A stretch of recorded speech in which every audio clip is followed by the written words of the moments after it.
할렐루야. 하나님의 크신 사랑이 이 새벽에 우리 가운데 가득한 줄 믿습니다. 오늘 우리는 출애굽기 15장 22절로 27절의 본문을 통하여 무엇이 옳은 선택인가 라는 제목으로 하나님의 말씀을 함께 나누도록 하겠습니다. 우리는 언제나 선택에 대한 고민을 하면서 살고 있습니다. 우리 인생 마지막 날까지, 그러니까 매일매일마다 주어진 숙제인 것이죠. 무엇이 옳은 선택인가? 어제 우리는 찬양하지 않으면 견딜 수 없는, 그래서 찬양할 수밖에 없는 사건, 내 방법이 아닌 하나님의 방법으로 홍해를 건넌 이스라엘 백성들을 보게 되었습니다. 홍해를 건넌 사건은 이스라엘 역사의 터닝 포인트였습니다. 이스라엘 백성은 하나님의 권능으로 홍해를 건넜습니다. 잊을 수 없는 위대한 사건이죠. 이제 이스라엘 백성들은 우리 앞에 더 이상 어려움은 없었다. 우리를 쫓는 무리도 사라졌고 설령 자연이 우리를 가로막는다 하더라도 하나님께서 모든 걸 해결해 주실 것이다 라는 생각을 가지고 있었습니다. 그러나 여러분 22절을 보십시오. 모세가 홍해에서 이스라엘 인도함에 그들이 나와서 수르 광야로 들어가서 거기서 사흘 길을 걸었으나 물을 얻지 못하였다라고 했습니다. 아무런 문제가 없을 거라고 생각한 이스라엘 백성들에게 가장 첫 번째 찾아온 고난은 물 문제였습니다. 아이러니하죠. 애국 군사들을 건져주신 위대한 무기는 다름 아닌 물이었습니다. 그런데 지금 이스라엘 백성들에게 찾아온 문제는 물이었습니다. 여러분, 지금 이스라엘 백성들에게 필요한 물의 양이 얼마일까요? 남자 장정만 60만 명입니다. 전체 이스라엘 민족의 숫자를 그냥 산출해 보면 200만 명이 되죠. 그리고 수많은 짐승들도 있습니다. 가령 한 사람이 1리터의 물에 필요하다라고 하면 200만 리터입니다. 2000톤입니다. 이것은 오직 사람에게만 필요한 물의 양입니다. 수많은 짐승은 더 많은 물이 필요할 것이죠. 이 정도의 양이면 길이 50m, 너비 25m, 깊이 2m의 지금 올림픽 수영장을 가득 채울 만한 물의 양입니다. 하지만 지금 이스라엘 백성이 서 있는 곳은 어디입니까? 수르 광야입니다. 물 걱정을 하지 않고 살았던 애굽 땅이 아닙니다. 애굽은 나일강이 있기 때문에 언제나 물을 쉽게 구할 수 있었지만 지금 이곳 광야에서는 물 한 방울도 구할 수 없는 곳입니다.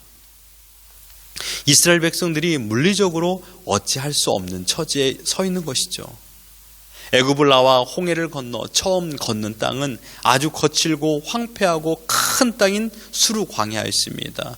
이곳을 밟고 가야만이 가나안으로 갈 수 있기 때문입니다. 오늘 본문을 보면 사흘 길을 걸었으나 라고 했습니다. 3일에 걸친 대이동으로 어른이나 아이나 할 것 없이 모두 지쳤습니다.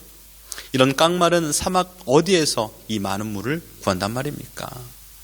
여러분, 인생에 있어서 이보다 더 절망적인 상황이 또 있을까요? 사막 한가운데서의 갈증. 이것은 인간의 고귀한 인간성조차도, 모성애조차도 메말라게 하는 힘을 가지고 있습니다. 모세조차도 3일 동안 물을 구하지 못할 것이라고 예상했을까요? 이스라엘 백성들은 평탄대로를 걸을 것으로 생각했으나 현실은 감격의 찬송 소리마저도 상실되어가는 강력한 상황이었습니다.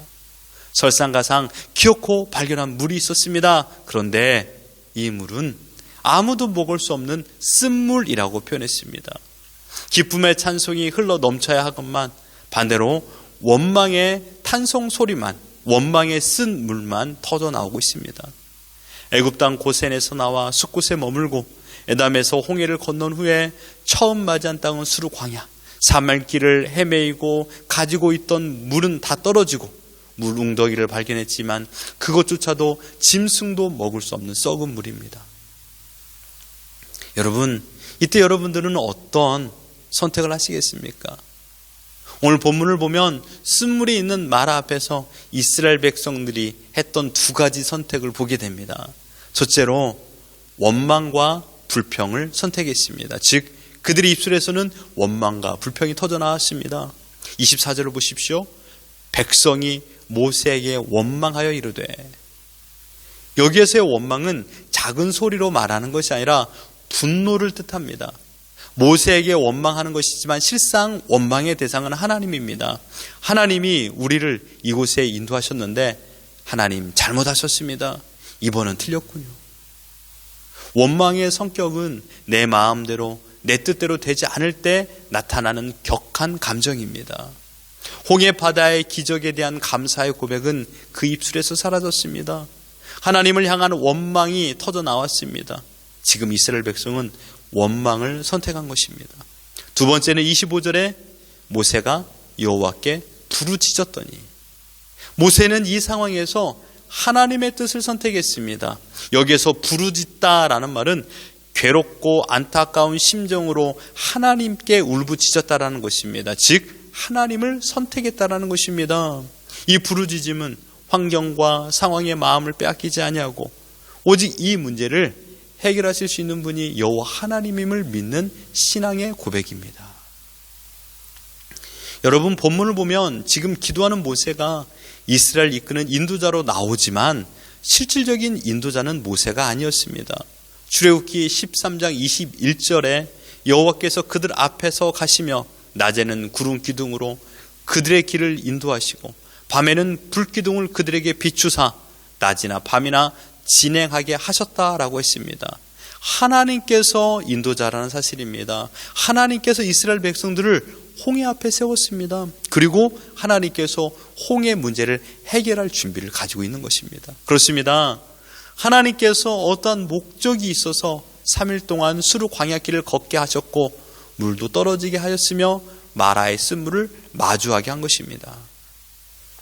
그 목적이 25절에 그들을 위하여 법도와 율례를 정하시고 그들을 시험하실세, 그들을 시험하기 위함입니다.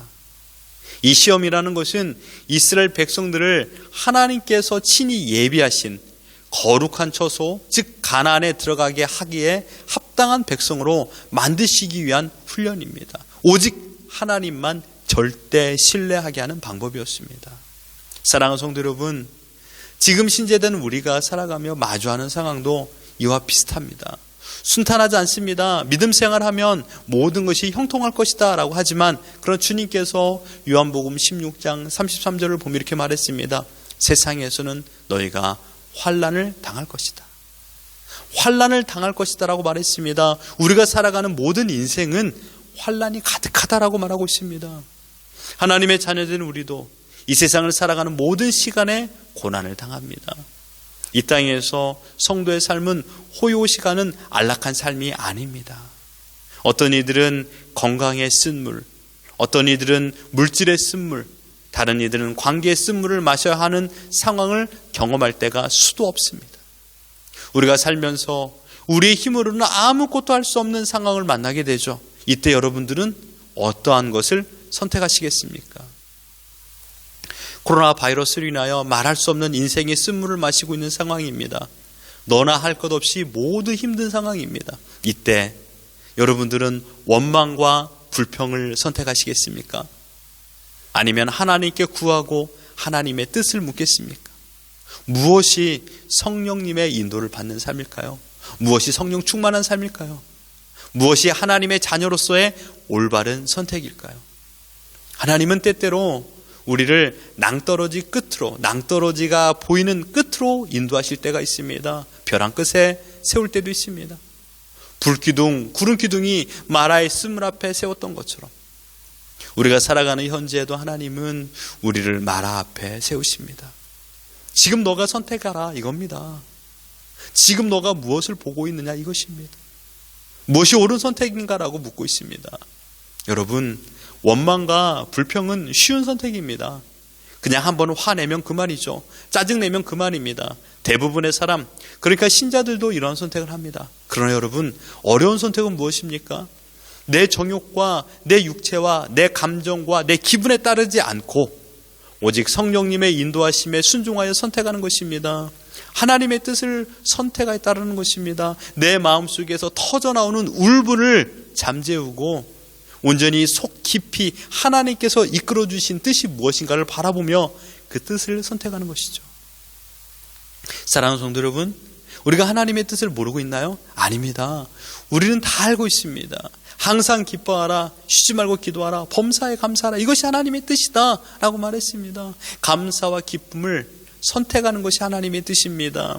원망과 불평에 탄성의 소리를 내는 것이 아니라 하나님께 온전한 소원을 아뢰고 기도하는 것입니다. 하나님께 원망과 불평한다고 해서 마라의 쓴물이 단물로 바뀌지 않습니다. 마라의 쓴물에서 먹을 수 있는 단물로 바꿀 수 있는 방법은 오직 하나님만 가지고 계신 줄 믿습니다. 지금 여러분의 인생에 쓴물을 먹고 원망과 불평의 소리를 한다면 끝까지 우리는 쓴물을 먹을 수밖에 없습니다. 그러나 그 순간 하나님의 뜻을 바라보고 하나님을 의지하고 하나님을 찾는다라면 그 쓴물이 단물로 바뀔 줄 믿습니다. 지금 내 몸이 아프고 돈이 없고 일이 안 된다고 원망과 불평, 짜증을 하면 모든 것이 풀립니까? 아닙니다.